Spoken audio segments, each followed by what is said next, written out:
नमस्कार दोस्तों, स्वागत है आपका हमारे इस खास वीडियो में, जहां हम आपको बताएंगे हिंदू पौराणिक कथाओं की कुछ ऐसी छिपी और अनसुनी कहानियां जिनके बारे में बहुत कम लोग जानते हैं। ये कहानियां न केवल आपको रोमांचित करेंगी बल्कि जीवन के गहरे और अनमोल संदेश भी देंगी। तो अगर आप पौराणिक कथाओं के रहस्यों में दिलचस्पी रखते हैं तो इस वीडियो को आखिर तक ज़रूर देखें। और हाँ, वीडियो शुरू करने से पहले हमारे चैनल को सब्सक्राइब और बेल आइकन को दबा लें ताकि ऐसे ही और वीडियोस की नोटिफिकेशन आपको आने वाले समय में मिलती रहे।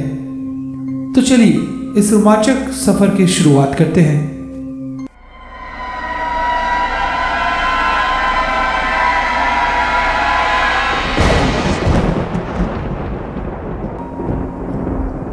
भगवान गणेश को हाथी का सिर मिलने की प्रसिद्ध कहानी में भगवान शिव द्वारा उनका सिर काटने और फिर पुनर्जीवित करने का जिक्र होता है।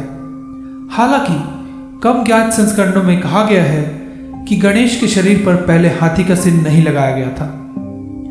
कुछ कथाओं के अनुसार भगवान शिव ने गणेश के शरीर पर पहले एक राक्षस जिसका सिर हाथी के जैसा था उसका सिर लगाया था, लेकिन उस राक्षस के सिर से अवांछित ऊर्जा आने के कारण देवताओं ने गणेश के सिर को बदलकर एक शुद्ध हाथी का सिर लगा दिया, जिससे शुभ माना जाता है।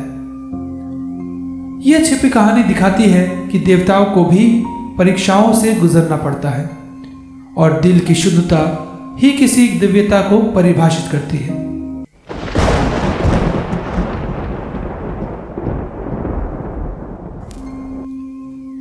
आप सभी ने मल्टीवर्स के बारे में तो सुना ही होगा कि कैसे इस ब्रह्मांड में एक से ज्यादा यूनिवर्स है और हर एक का समय एक दूसरे से अलग होता है।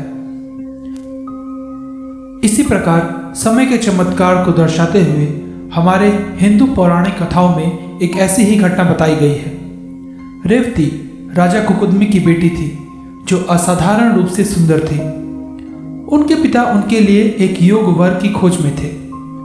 वे उन्हें लेकर भगवान ब्रह्मा के पास सलाह लेने गए, परंतु विभिन्न लोकों के समय के अंतर के कारण जब वे लौटे तब तक धरती पर कई युग बीत चुके थे। उनके समय के सभी राजा और वर समाप्त हो चुके थे। तब भगवान ब्रह्मा ने रेवती को श्री कृष्ण के भाई बलराम से विवाह करने की सलाह दी। यह छिपी कहानी समय के रहस्यमय प्रभाव को दर्शाती है, जहां अलग अलग लोकों में समय का प्रवाह एक समान नहीं होता।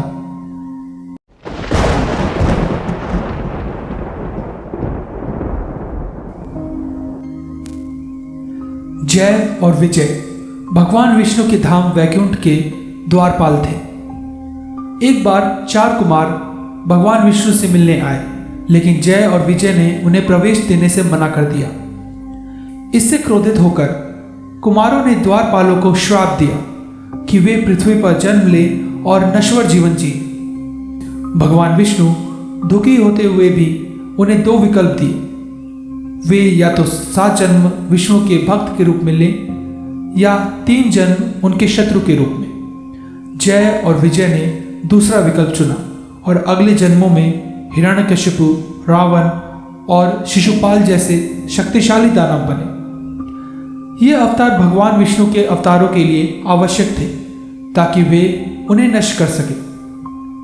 ये कहानी अच्छाई और बुराई के बीच में संतुलन को दर्शाती है, जहां प्रत्येक विपत्ति एक दिव्य उद्देश्य की सेवा करती है और जीवन की हर घटना एक बड़े आपस में जुड़े हुए योजना का हिस्सा होती है।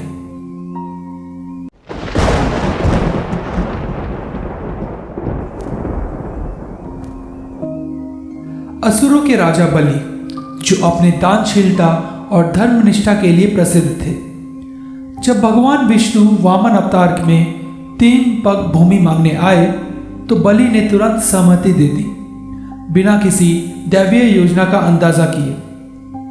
भगवान विष्णु ने तब अपना विराट रूप धारण किया, जिससे उन्होंने 2 पग में पूरे ब्रह्मांड को नाप लिया और तीसरा पग बलि के सिर पर रखकर उसे पाताल लोक भेज दिया।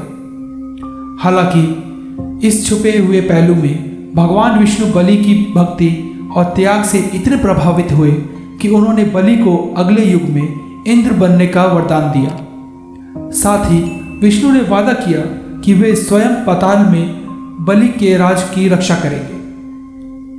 यह कहानी बताती है कि सच्ची भक्ति अच्छाई और बुराई से परे होती है और त्याग और विनम्रता के माध्यम से एक दानव भी दिव्य आशीर्वाद प्राप्त कर सकता है।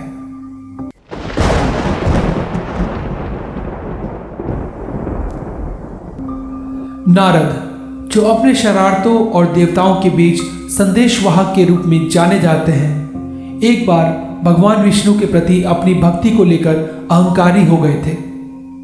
उन्हें विनम्रता का पाठ सिखाने के लिए विष्णु ने नारद को श्राप दिया कि वे सांसारिक मोह और दुख का अनुभव करेंगे। नारद का पुनर्जन्म एक नश्वर राजकुमार के रूप में हुआ, जहां वे गहरे प्रेम में पड़े, हृदय टूटने का अनुभव किया और अंत में वापस अपनी मूल स्थिति में लौट आए। इस अनकही कहानी में नारद को यह एहसास हुआ कि सांसारिक भावनाओं की क्षणभंगुरता क्या होती है और वे पहले से अधिक विनम्र होकर लौटे। यह कहानी सिखाती है कि सबसे ज्ञानी भी मानवीय पीड़ा का अनुभव करके ही असली त्याग और सांसारिक सुखों की अस्थायी प्रकृति को समझ सकते हैं। तो दोस्तों, अगर आपको इस वीडियो से कुछ भी नया सीखने को मिला या फिर आप भी ऐसी ही अनकही और अनसुनी कहानियों के बारे में जानते हैं तो हमें कमेंट सेक्शन में लिखकर ज़रूर बताएं। आशा है कि आपको ये वीडियो पसंद आया होगा, तो इस वीडियो को लाइक करें और जितना हो सके अपने दोस्तों और रिश्तेदारों के साथ इस वीडियो को शेयर करें ताकि वो भी इन अनकही और अनसुनी कहानियों के बारे में जान सकें। तो दोस्तों, फिर मिलेंगे एक नए वीडियो के साथ। तब तक के लिए इस चैनल को सब्सक्राइब करिए और अगर आपके पास भी कोई ऐसा टॉपिक है जिस पे आप चाहते हैं कि हम वीडियो बनाएं, वो भी आप कमेंट सेक्शन में ज़रूर लिखें। तब तक के लिए कीप वॉचिंग स्टोरी बीट। जय हिंद, जय भारत।